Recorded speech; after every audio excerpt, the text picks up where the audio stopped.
Rabbana la tu'akhidna, mereka memohon, wahai Tuhan kami, janganlah kami dihukum dengan disiksa, inna sina au akhtana, jika kami lupa atau bersalah. Artinya meninggalkan kebenaran tanpa sengaja, sebagaimana hukumnya orang-orang sebelum kami. Sebenarnya hal ini telah dicabut Allah terhadap umat ini, sebagaimana yang telah dijelaskan oleh hadis. Permintaan ini merupakan pengakuan terhadap nikmat Allah Subhanahu wa taala. Jadi berbeda, umat ini berbeda dengan umat-umat terdahulu, Pak. Kalau umat terdahulu salah langsung Allah hukum waktu itu. Makanya sampean jangan mengira bahwasanya umatnya Nabi Muhammad ini lebih baik daripada umat-umat terdahulu dari segi ritual ibadah. Kalau umat-umat terdahulu salah langsung dihukum oleh Allah. Dulu umat terdahulu, umatnya Nabi Lut misalnya, itu laki-laki suka sama laki-laki. Perempuan tidak suka sama perempuan, Pak. Nah coba sekarang ini komplit, Pak. Ada laki-laki suka sama laki-laki, perempuan suka. Ini lebih parah lagi ini. Dan banyak kejahatan-kejahatan. Luar biasa. Oke lah di zamannya Fir'aun, Pak. Fir'aun ini mempunyai ciri khas menghukum seseorang yang luar biasa kejam, yaitu membunuh anak laki-laki, Pak. Kalau anak perempuan tidak dibunuh sama Fir'aun. Dan yang dibunuh itu bukan anaknya, tapi anak orang. Coba bayangkan sampai yang sekarang ini. Anaknya sendiri dibunuh. Luar biasa umatnya Nabi Muhammad. Ini anehnya bukan orang non-muslim yang membunuh. Orang muslim. Anaknya dibunuh. Bahkan lebih ironisnya lagi, kalau orang-orang berzina itu masih belum diketahui jenis kelaminnya apa, aborsi, Pak. Luar biasa kejahatannya. Coba Fir'aun saja itu di Al-Quran, su'al azab. Itu oleh Allah ketika mati Fir'aun, Allah tampakkan siang dan malam azabnya itu. Sampai hari kiamat, Pak. Siang dan malam Allah tak berhenti menampakkan azab pada Fir'aun. Ada perain apa? Kejahatannya membunuh ya bena aku, membunuh anak laki-laki kalian. Anak-anak mereka, anak orang lain, bukan anaknya sendiri. Umatnya Muhammad sallallahu alaihi wasallam yang dibunuh anaknya sendiri plus tidak mau tahu apakah itu laki-laki atau perempuan. Ada yang sudah terlahir katanya Pak Ilung, 2000 berapa Pak Ilung? Ditaruh di panti asuhan, luar biasa. Masih kecil aduh. Jadi kalau berbicara dosa, Pak, umatnya Nabi Musa tak sholat Jumat, tak sholat Jumat. Kalau kebaikan yang lain banyak mereka melakukan. Cuman satu yang tidak dilakukan, Allah kutuk jadi kirodatan khasiin, monyet yang hina, ketang yang kera. Yang hina bukan hanya kera biasa, kera yang hina. Kemarin Mbak Hamdan saya ke kebun binatang Surabaya, itu ternyata monyet ini banyak macamnya ternyata. Ada yang makan daging, ada yang mohon izin. Ada yang ususnya itu sampai turun ke bawah gitu. Wah itu macam-macam itu. Dari negara apa itu. Ada yang tidak makan buah monyet itu ternyata. Banyak macamnya di kebun binatang Surabaya. Pernah ada Pak? Usah norok mi anda buditar. Letaan. Nah, coba bayangkan umatnya Nabi Muhammad Isra jeung benikun Jumat, Pak. Atau jeung 5 waktu atau jeung seandainya Allah tak ngebaskan Nabi Muhammad, pola belum sampean nek benikun teti motak pola. Jadi rengi pola apa. Luar biasa kita ini. Jadi sebenarnya khusus umat Rasulullah SAW, makanya ada riwayat yang menjelaskan kata Rasulullah, aku tak pernah sebahagia ini ketika diturunkan surah akhir dari Al-Baqarah. Karena Allah memberikan bocoran rahasia, Pak. Memberikan bocoran apa? Ayat ini dari Allah, Pak ya. Perhatikan ini. Ayat ini kalam Allah. Tapi untuk diajarkan kepada manusia agar manusia itu membaca doa ini. Nah, ini jangan salah paham. Ustaz, katanya Al-Quran itu firman Allah. Kenapa kok Allah masih berkata, Rabbana la tu'akhidna? Oh, berarti Allah itu punya Tuhan. Nah, ini butuh ini. Ini Allah yang mengajarkan doa kepada hamba yang mau berdoa. Bukan Allah yang berdoa. Kalimatnya dari Allah, makanya kalam Allah. Tapi ketika dibaca oleh saya, dibaca oleh Aftar, itu kalam Allah yang saya baca untuk mohon kepada Allah. Paham? Paham tak? Takut liberal. Allah katanya tidak punya Tuhan. Katanya Allah Tuhan yang satu. Kenapa kok dalam Al-Quran? Katanya Quran itu firman Allah. Ini kan biasanya orang filsafat seperti ini, Pak. Paham tak? Katanya Al-Quran firman Allah. Kalau memang Al-Quran firman Allah, Allah itu berdoa, Rabbana la tu'akhidna. Rabbana wahai Tuhan kami. Nah, berarti Allah ini punya Tuhan. Ini butuh ini. Gobong pemikirannya ini. Ini firman Allah yang diajarkan kepada Rasulullah, disampaikan kepada Rasulullah untuk diajarkan kepada umatnya agar umatnya berdoa dengan kalimat ini. Berdoa kepada siapa? Kepada Allah. Apa doanya? Rabbana la tu'akhidna wahai Tuhan kami, janganlah engkau hukum kami innasina jika kami lupa au akhtana atau kami bersalah. Kan berarti umat Nabi Muhammad ini tidak punya dosa, Pak. Kan rata-rata orang melakukan kesalahan gara-gara apa? Pertama karena lupa, kalau dia beriman. Tak mungkin orang beriman melakukan dosa kalau dia masih ada iman dalam hatinya. Berarti lupa kan? Nah, atau dia ingat tapi memang dia bersalah dengan keinginannya, dengan hawa nafsunya. Nah, sumber dosa ini kita minta kepada Allah, Rabbana la tu'akhidna inna sina aw akhtana. Berarti Allah menginginkan agar umat Nabi Muhammad ini tak punya dosa. Rabbana la tu'akhidna inna sina aw akhtana. Nah, doa ini doa yang Allah ajarkan dalam Quran, berarti menunjukkan orang yang membaca doa ini lebih mustajab daripada doa-doa kita sendiri. Jadi daripada sampean doa sendiri, doanya itu tidak jelas juga, mending baca doa ini. Rabbana la tu'akhidna in nasina aw akhtana. Ya Allah, kula nyon sabor ya Allah jangan mutura. Mun gula kalero na nikka gula tu sana gula king karena gula bet otam ya Allah kau yang gula karena kalero ka aja nah berarti wah tadi itu seneng. Kemudian Rabbana wala tahmil alaina isran kama hamaltahu 'alal ladzina min qablina. Wahai Tuhan kami, jangan engkau bebankan kepada kami beban yang berat yang tidak mungkin kami dapat memikulnya. Kama hamaltahu 'alal ladzina min qablina, sebagaimana engkau bebankan kepada orang-orang sebelum kami, yaitu Bani Israel, berupa bunuh diri dalam bertobat, mengeluarkan seperempat harta dalam zakat, dan mengorek tempat yang kena najis. Kalau dulu umatnya Bani Israel, kalau kena najis itu ikra, Pak. Cara menyucikannya. Jadi mau dicabuk najis, benih sistem dibasuh, ikra ini untuk menghilangkan najisnya. Sampai terkena nih betes, ikra betes ah. Namun pasti ala ko sampah kan pahlober lagi. Karena najis melolo itu. Makanya doa ini, Rabbana la tahmil alaina isran kama hamaltahu 'alal ladzina min qablina. Wahai Tuhan kami, jangan engkau bebankan kepada kami beban yang berat yang tidak bisa kami memikulnya. Sebagaimana apa? Kama hamaltahu 'alal ladzina min qablina. Sebagaimana engkau bebankan kepada orang-orang sebelum kami. Ketika Bani Israel melakukan kesalahan, apa taubatnya? Ketika Nabi Musa pergi ke Gunung Tursina, mereka itu ternyata disesatkan oleh Musa As-Samiri, menyembah seekor kerbau, lembu, sapi. Ketika datang Nabi Musa, kenapa kok kalian melakukan seperti ini?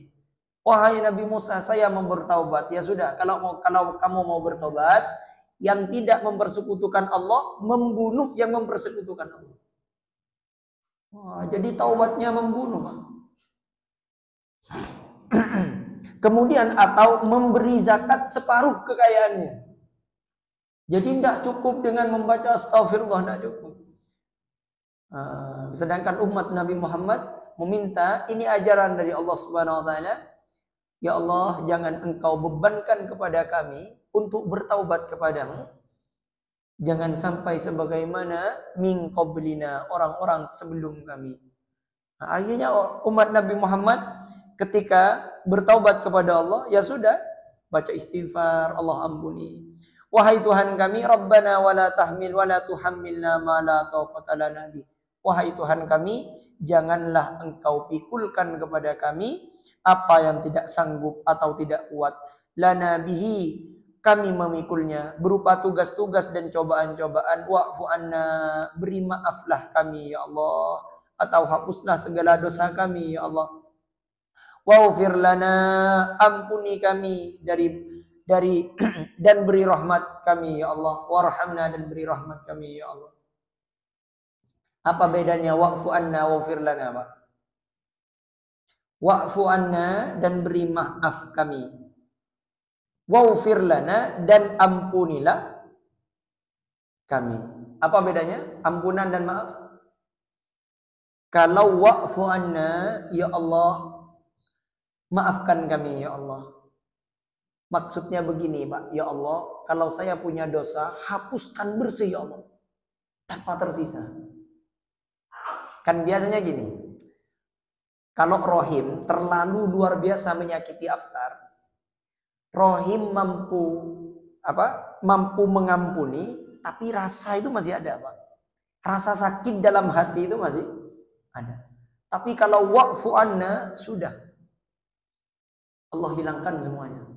Dihapus dosa-dosanya. Waghfir lana, Allah mengampuni. Warhamna, dan Allah memberikan rahmat.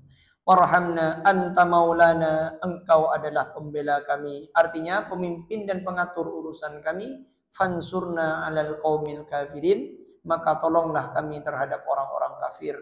Yakni dengan menegakkan hujah dan memberi kemenangan dalam peraturan atau pertempuran dengan mereka. Karena ciri-ciri seorang maula atau pembela ialah menolong anak buahnya terhadap musuh-musuh mereka. Dalam sebuah hadis tercantum bahwa tatkala ayat ini turun dan dibaca oleh Nabi SAW, maka setelah setiap kalimat diberi jawaban oleh Allah Subhanahu Wa Taala, telah engkau penuhi. Nah, ini ketika berdoa anta maulana, yang dimaksud maulana adalah pembela, engkau pembela kami, yaitu pemimpin. Dan seorang pemimpin, dan pemimpin itu pasti perhatian pada anak buahnya. Maka Rabbana faghfir lana waghfir lana warhamna anta maulana fansurna alal qaumil kafirin. Jadi ini, Pak, doa juga dibaca, sudah lengkap ini doanya. Ya Allah, jangan kau berikan, jangan uji kami ya Allah kalau kami tidak mampu. Dari depan, ya Allah, Rabbana la tu'akhidna in nasina aw akhtana, ya Allah, jangan engkau hukum kami kalau kami lupa dan kami bersalah. Rabbana la tahmil alaina isran kama hamaltahu 'alal ladzina min qablina, ya Allah, jangan engkau berikan beban kepada kami yang kami tak mampu untuk memikulnya ya Allah. Rabbana wa la tuhammilna ma la taqata lana bi, wahai Tuhan kami, jangan engkau pikulkan kepada kami apa yang tidak sanggup atau tidak kuat kami untuk memikulnya. Wa'fu anna, ampuni kami ya Allah, maafkan kami ya Allah. Waghfir lana, ampunilah kami ya Allah. Warhamna, rahmati saya ya Allah, rahmati kami ya Allah. Di sini, Pak, bukan wa'fu anni, ada anna, ada anni. Kalau anni itu kami, saya. Kalau anna itu kami. Kenapa kok Allah mengajarkan di antara hikmahnya? Kenapa kok Allah mengajarkan wa'fu anna? Kok kami? Prinsip orang beriman bukan hanya memikirkan dirinya sendiri, tapi juga memikirkan orang lain. Jangan sampai doa, ya Allah, masukkan saya ke surga, jangan tetangga saya ya Allah. Karena ini salah. Ya Allah, masukkan saya, keluarga saya, saudara saya, istri saya. Tapi kalau tetangga saya, jangan ya Allah. Karena takut sempit surga ya Allah. Takut tak milu saya, enggak. Surga itu luas, Pak. Nah, orang sekarang yang masuk surga cuman kedua. Dia bi guru nah. Karena ada doktrin ini. Ada doktrin. Sehingga si pantas masuk surga hanya dia dengan gurunya. Nah, istrinya neraka. Maka letak toro. Bahkan ring tuana neraka. Luar biasa. Jadi dalam Islam kita diajarkan untuk Rabbana wahai Tuhan kami. Nah, ini ada hadis qudsi. Ini indah, Pak. Yang kata saya tadi yang saya jelaskan bahwasanya khusus umat Nabi Muhammad SAW, Allah mengampuni dosa mereka dengan sesederhana mungkin. Dengan sesederhana mungkin. Tidak harus memotong kalau kena najis. Tidak harus dibunuh. Nah ini qala Allah tabaraka wa ta'ala, ini hadis qudsi diriwayatkan oleh Imam At-Tirmidzi. Qala Allah Ta'ala, Allah berfirman, apa kata Allah Subhanahu wa taala? Ya ibna Adam, wahai anak Adam, innaka ma da'awtani, selama engkau berdoa dan berharap kepadaku, kata Allah, wa rajautani wa fartulaka ala ma kana minka wala ubali. Wahai anak Adam, selama engkau berdoa dan berharap kepadaku, jadi syaratnya berdoa dan berharap kepada Allah. Karena kan ada orang berdoa tapi tak berharap kepada Allah. Berharap kepada patung, berharap kepada kuburan misalnya. Jadi berharap kepada Allah sebesar apapun dosa kita. Apa kata Allah? Wafartu laka ma kana minka wala ubali. Aku akan mengampuni dosa-dosamu tanpa peduli sebanyak apapun dosa itu. Kemudian dipanggil oleh Allah Subhanahu wa taala, ya bena Adam, wahai anak Adam, lau balagat dzunubaka ananas samai summa astaghfartani. Meskipun dosa-dosamu sudah menjulang setinggi langit, kata Allah Subhanahu wa taala, summa astaghfartani. Kemudian engkau memohon ampun kepadaku, wafartu laka, maka aku akan langsung mengampuninya. Anak Adam, selama kamu berdoa kepadaku dan kamu berdoa kepadaku dan berharap kepadaku, kata Allah, aku tak peduli dosamu sebanyak apa. Meskipun dosa kamu itu menjulang setinggi langit tingginya, kalau kamu minta ampun kepadaku, fala ubali wafartu laka, aku akan ampuni semuanya. Kira-kira ada tidak di antara manusia yang melakukan dosa sampai menjunjung langit, Pak? Kayaknya tidak ada ini. Kayaknya tidak ada. Langit itu tinggi coba. Kemudian lanjutan hadisnya, ya bena Adam, dipanggil lagi oleh Allah, wahai anak Adam, innaka law ataitani bikurabil ardi khataya, jika engkau datang kepadaku dengan sepenuh bumi ini terpenuhi dengan dosa kita sampai tidak ada tempat bagi manusia karena terpenuhi dengan dosa kita semuanya. Maka kata Allah Subhanahu wa taala, "Tsumma laqitani la tusyriku bi syai'a." Kemudian engkau menemuiku dalam keadaan tidak menyekutukan aku, kata Allah, bihi syai'a, dengan apapun. Hati-hati, Pak. Allah akan mengampuni dosa kita meskipun dosa kita menjulang ke langit dan memenuhi bumi, dengan syarat diantaranya tidak boleh persekutukan Allah dengan apapun. Hati-hati dosa ini. Hati-hati, mohon maaf, saya tegas masalah syirik ini, Pak. Dan ulama tegas masalah ini. Kalau yang ada perbedaan itu biasanya bab furu' dalam fikih. Dan itu pun bukan masalah yang wajib. Tapi biasanya yang sunnah atau fadhailul a'mal. Ini khilaf di antara ulama. Contoh, kunut. Kunut wajib apa sunnah? Sunnah. kalangan madhab Syafi'iyah itu sunnah, mentok pada sunnah, Pak. Apa makna sunnah? Dikerjakan dapat pahala, tidak dikerjakan tidak berdosa. Jadi tidak wajib kunut ini dalam madhab Syafi'i. Nah, kalangan ulama yang lain berpendapat kunut ini tidak sunnah. Jadi yang jadi khilaf itu yang sunnah. Kalau yang wajib, sholat wajib tidak? Wajib. Ulama sepakat ini. Mau yang Muhammadiyah atau non Muhammadiyah sepakat bahwasanya sholat itu wajib. Dan yang wajib itu 5 kali dalam sehari. Contoh lagi, khilaf di antara ulama masalah sunnah, sholat tarawih.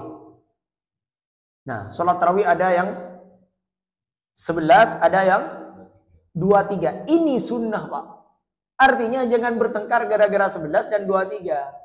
Ada kifat apa aja ya, jadi yang sepakat itu yang wajib. Tapi bab akidah, bab mempersekutukan Allah, ulama tidak khilaf.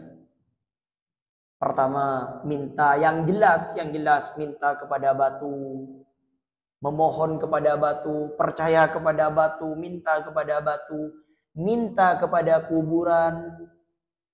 Perhatikan, orang Muhammadiyah tak anda antar ke kuburan. Ini orang sana. Mereka tidak tahu Muhammadiyah, melihat Muhammadiyah dari luar. Dikiranya orang Muhammadiyah tidak ziarah kubur. Muhammadiyah menyarankan ziarah kubur, Pak. Tapi ziarah kuburnya yang tidak berlebihan. Karena dalam hadis Rasulullah bersabda, dulu aku larang kalian berziarah kubur, tapi sekarang aku memperbolehkan kalian. Kenapa? Karena ziarah kubur untuk mengingat kematian.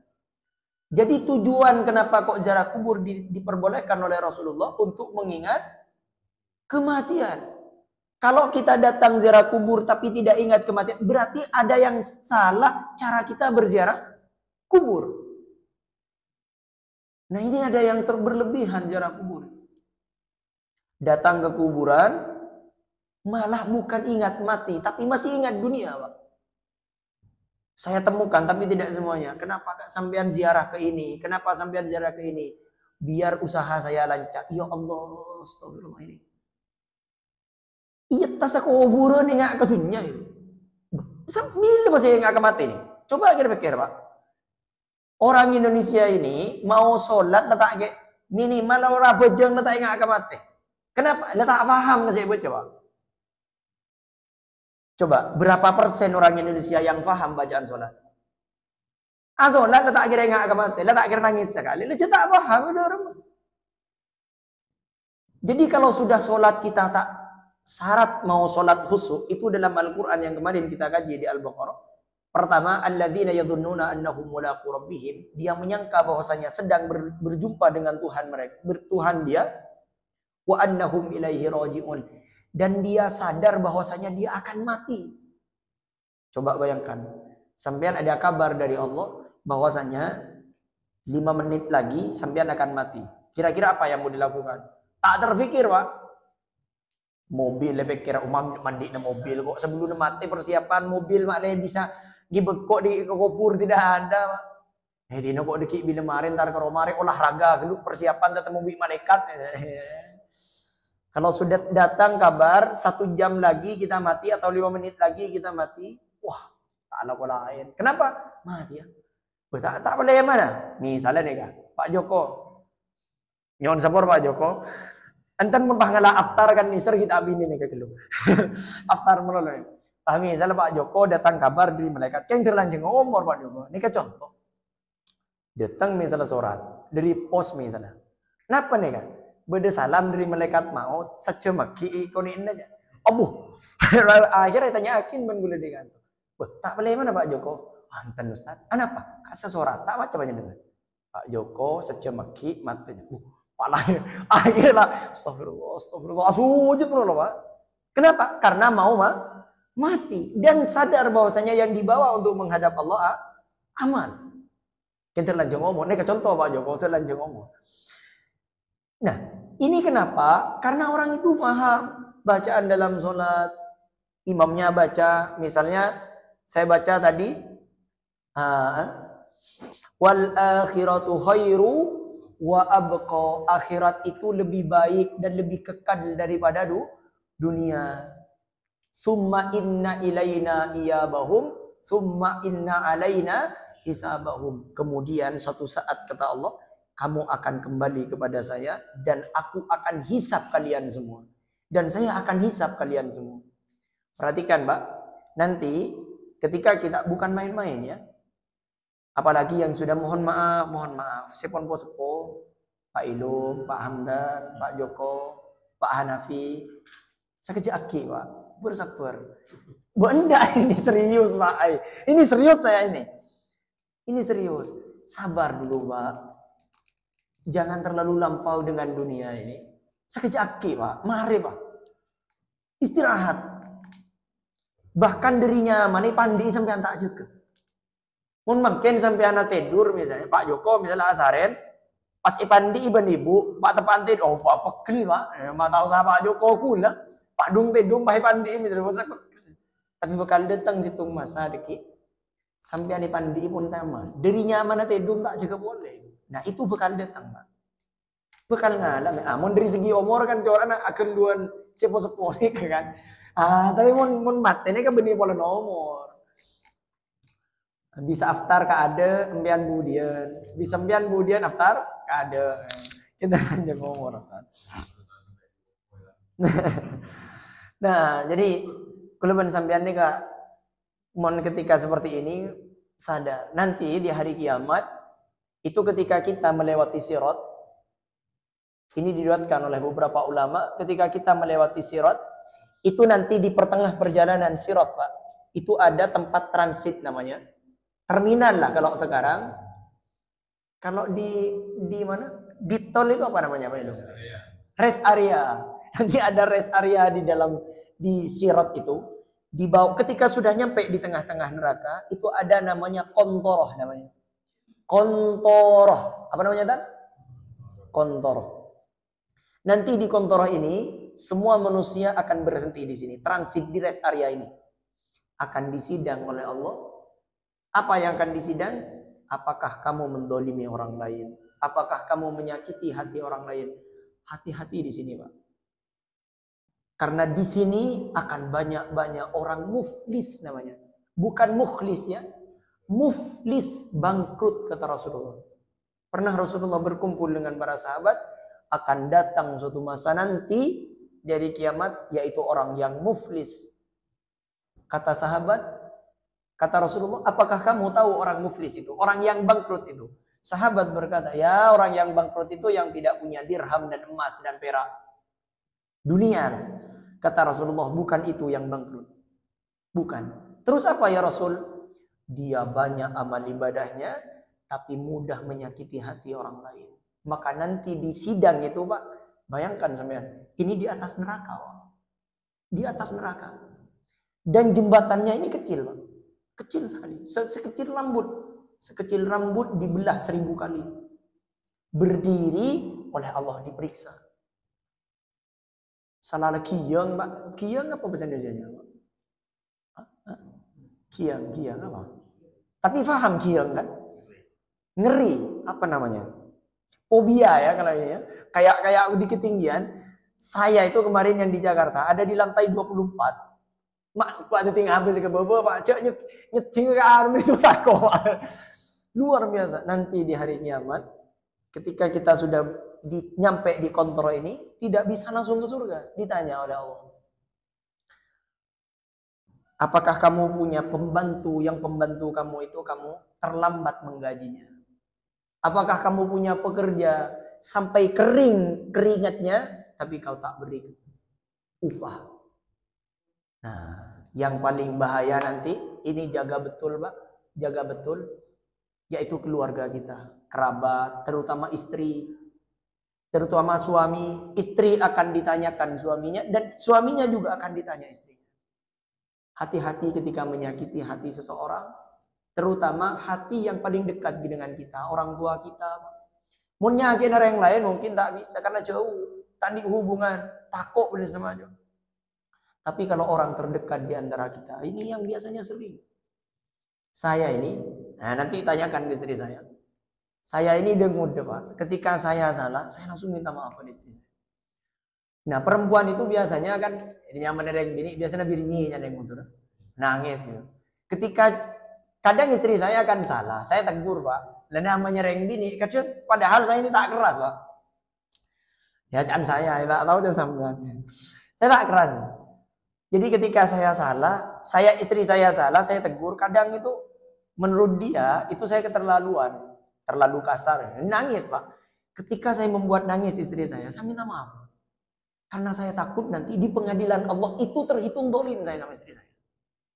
Ustadz kan harga diri, Ustadz. Wah, mak mikir nama manusia sampean. Cek mikirnya manusia. Paki nih ya juna Allah, sidang, Pak. Abeli boleh ketunya minta, tak bisa, Pak. Tak bisa. Ketika di akhirat kita minta maaf kepada orang yang kita zalimi, tak semua bi Allah, Pak. Tak semua. Karena tidak ada semua di situ. Selesai sudah. Jadi mumpung itunya. Cek si gengsi. Kadang setan yang kena kita ini. Pucuk buat lagi namanya. Nah, saya ajarkan kepada istri saya. Saya bilang, kamu ketika salah, mudah caranya, minta maaf kepada Mas. Nah, saya itu kadang ya, cocok bisa ya, Pak. Nanya lagi mode saya. Dikit lah minta sepura. Tapi setelah saya tahu itu, saya tak coba istri saya. Ketika istri saya minta maaf ke saya, sudah saya maafkan. Kadang kan aku ya minta maaf apa enggak, Pak. Karena nanti di kontoroh ini orang-orang banyak muflis, banyak baca Qur'annya, banyak sholatnya, sedekahnya banyak, umrohnya tiap bulan. Ketemu dengan Allah, kamu sakiti siapa?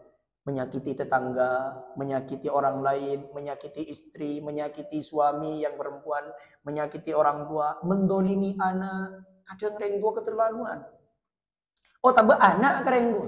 Itu di persidangan itu, Pak, banyak orang yang gagal. Sudah nyampe ke tengah, hampir nyampe ke surga, keker, Pak. Yukur dulu. Boleh keker, boleh. Luar biasa ini. Makanya mumpung pada itunya, mun andi salah kau orang, tuli minta sepura. Perhatikan, Pak. Ini saya berbicara seperti ini. Kalau bukan Allah yang membuat saya berbicara dan membahas ini, tak mungkin saya sampaikan.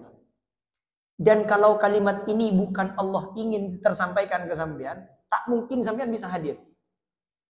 Bisa saja sampean kebablasan subuhnya misalnya, akhirnya sholat di masjid lain.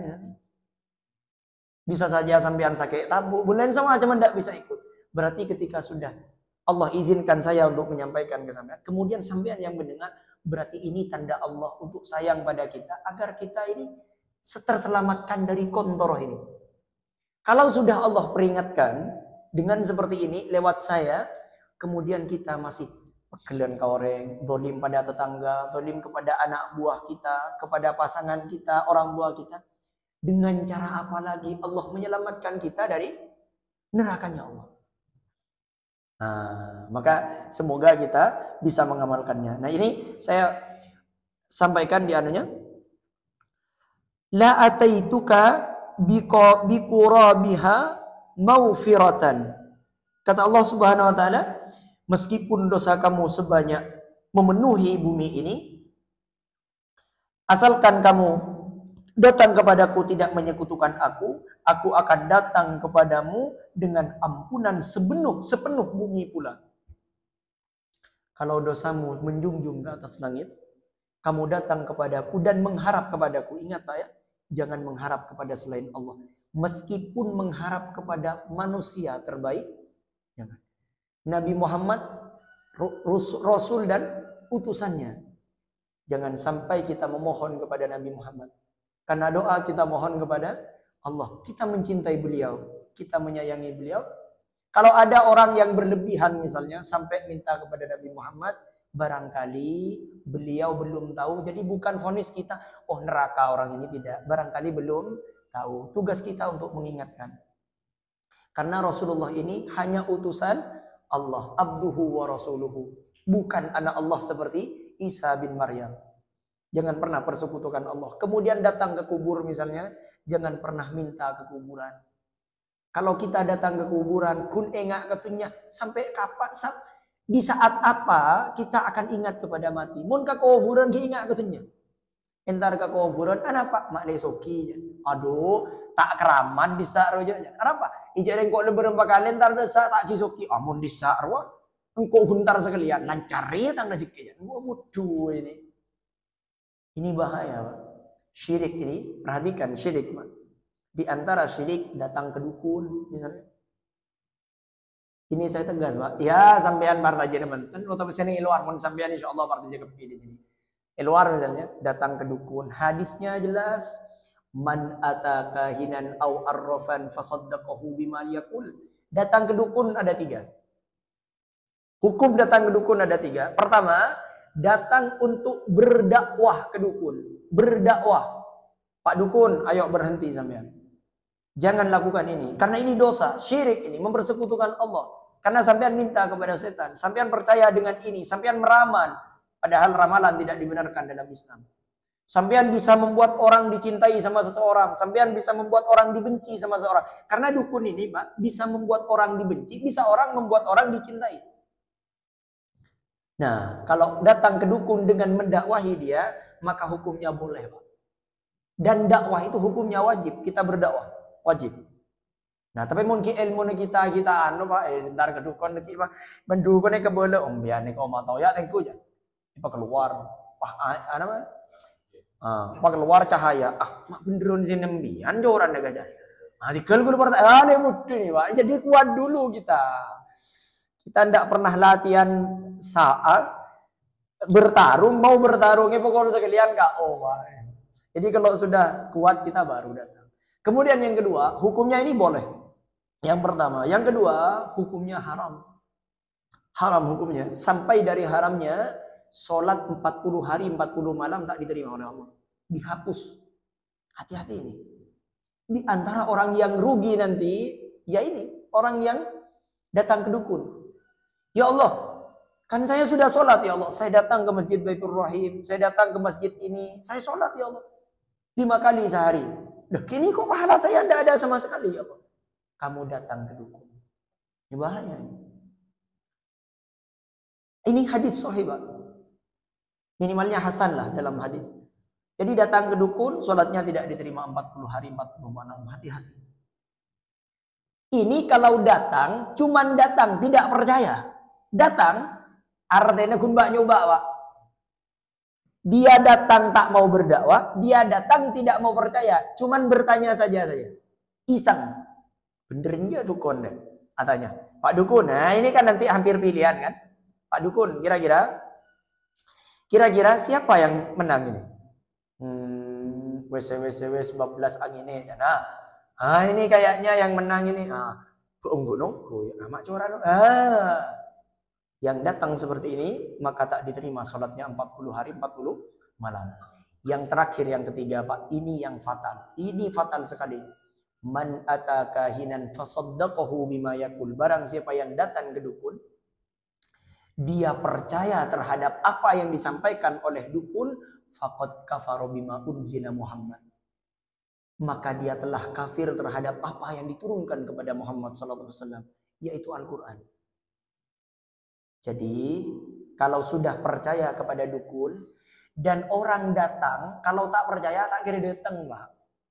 Wah disaro, bisa mateti orang senang, bisa mateti orang beci, bisa mau orang kayak tabu, belian sama ada misalnya. Namun tak percaya, kan tak kira depan, Pak. Kan sentar pola depan. Datang ke sana, maka kalau orang ini tak bertaubat, jangan kita lah, insya Allah kita enggak. Kalau ada, kan ini live ya, kan nanti di-upload. Kalau orang tidak bertaubat melakukan seperti ini, mati, Pak. Langsung selesai ini. Mati, isabe neraka itu topas. Pas tadi onggahan boleh, Pak. Tidak ada naik lagi ke surga. Tidak ada kesempatan syirik. Kalau orang meninggalkan sholat, sholat, isabe ke neraka sakor namanya. Neraka sakor. Tapi setelah bersih dosanya, masuk surga. Kemudian berzina misalnya. Zina ini dosa besar, Pak. Setelah habis dosa zinanya, setelah sahabi Allah, masuk surga. Mencuri misalnya, ya sudah, setelah selesai dosanya, masuk surga. Berbeda dengan syirik, diantaranya adalah datang ke dukun, minta kepada selain Allah. Apa? Dicabut ruhnya, sabek neraka tutup selamanya. Bila bah selamanya nih kesimrengis Pak. Siang malam seperti itu. Makanya ya namanya hidup di dunia. Kadang ada orang tidak sabar. Ketika diberi ujian kemiskinan oleh Allah, miskin, akhirnya tak sabar datang ke dukun. Diberi ujian istri, diberi ujian suami misalnya. Akhirnya suaminya tak, mama suami kok dia tak cinta kan. Kok akhirnya dapat Pak Dukun. Tolong Pak Dukun, buat suami saya menjadi budak saya. Ya sudah, ambil rambutnya, diikat sama dukun. Semua jin datang kan ya. Semuanya setan ya. Kan ada lagunya Pak. Wahai Pak Dukun. Langsung. Akhirnya Pak Guon melo. Di gaji ya. Nah, sama bini lagi ya. Ada orang Pak Dukun. Kulit terabi ini boleh Pak Dukun. Misal lah Pak.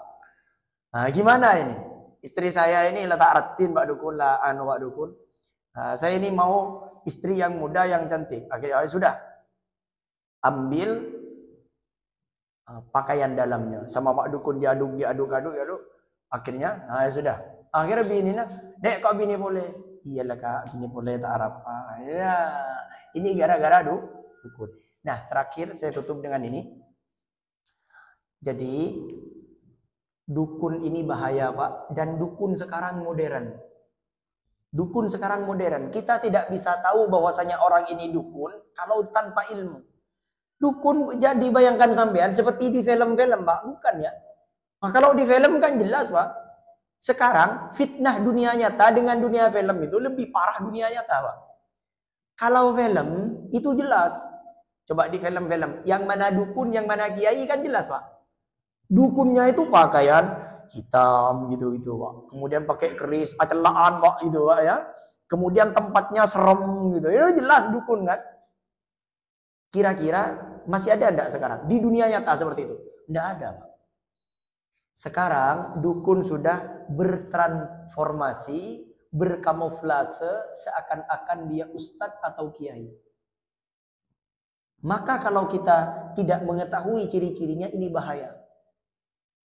Kiai yang mana, ustadz yang mana, dukun yang mana. Jadi cuman modal pakaian sudah terkamuflase dia.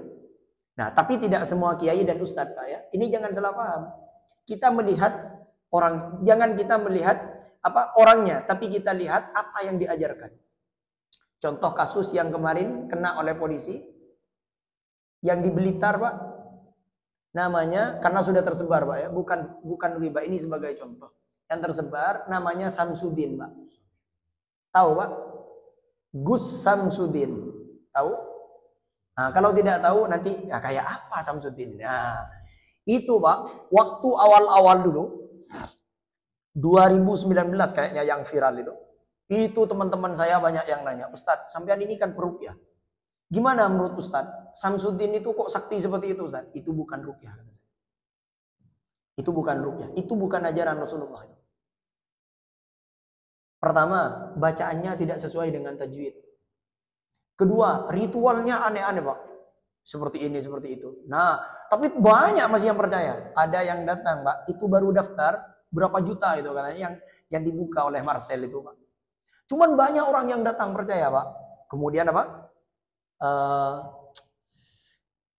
Kelapa itu ternyata ada isinya di dalamnya, kemudian seperti itu. Ternyata setelah lama-lama kelamaan terbongkar juga bahwasanya itu penipuan. Tidak ada Pak. Ada yang pakai jimat, dibeli sekian-sekian. Sekarang saya rasionalnya sampean.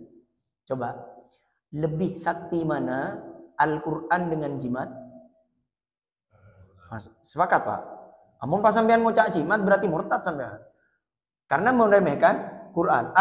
Al-Quran. Seperti ini sekarang. Kalau jimat saja yang dibaca oleh sampean, yang dipakai oleh sampean bisa menjadikan sesuatu itu terwujud. Karena ada kekuatannya misalnya.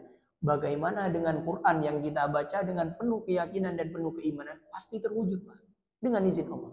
Karena ini lebih sakti, lebih hebat. Ciri-cirinya dukun itu biasanya, ciri-cirinya Pak ya. Dia bukan dilihat pakaiannya, bukan. Karena tidak bisa dibedakan sekarang ini. Ciri-cirinya dia ini, wah ini, kalau kamu pakai ini, kamu akan begini. Kalau kamu akan begini, nah ini. Terus ciri-cirinya, kalau kamu pakai ini, kamu akan disukai oleh lawan jenis. Nah, dukun ini. Kalau kamu pakai ini, kamu akan ditakuti oleh orang. Ah, dukun ini. Paham? Paham. Tapi berbeda dengan kamu ya bertakwa kepada Allah misalnya. Nah kadang sekarang diselipkan Pak. Kamu baca Quran. Nah setelah baca Quran, kamu minum ini. Ternyata ada najis di dalamnya. Kemudian pakai inilah, pakai itu. Ustadz, bagaimana hukumnya jimat? Nah, hukumnya jimat, saya tutup ini. Jimat selama orang itu tidak percaya kepada jimat, tapi dia tidak akan syirik. Tapi mun liang kui mak tak parah aja Pak. Orang mun ngakui jimat berarti parah aja. Mun tak parah aja tak kira yang kui. Sampean mun ngakui nikah, selamat sampean. Enten Ustaz kulit tak parah aja, yang kui berarti parah aja namanya. Paham? Tapi kalau jimatnya ini ada khilaf di antara ulama. Kalau jimatnya itu berisi zikir misalnya, itu berisi zikir, ada ulama yang memperbolehkan, tapi tetap lemah. Tetap ulama yang berpendapat zikir itu lebih utama dibaca daripada dipakai. Paham? Nasrum minallah wa fathun qarib. Kita lanjutkan di pertemuan selanjutnya insyaallah. Nasrum minallah wa fathun qarib wa basyiril mu'minin. Subhanakallahumma wa bihamdika asyhadu an la ilaha illa anta wa nastaghfiruka wa natubu ilaik. Wassalamualaikum warahmatullahi wabarakatuh. Kita akan lanjutkan di surah Ali Imran insyaallah nanti malam. Wassalamualaikum warahmatullahi wabarakatuh.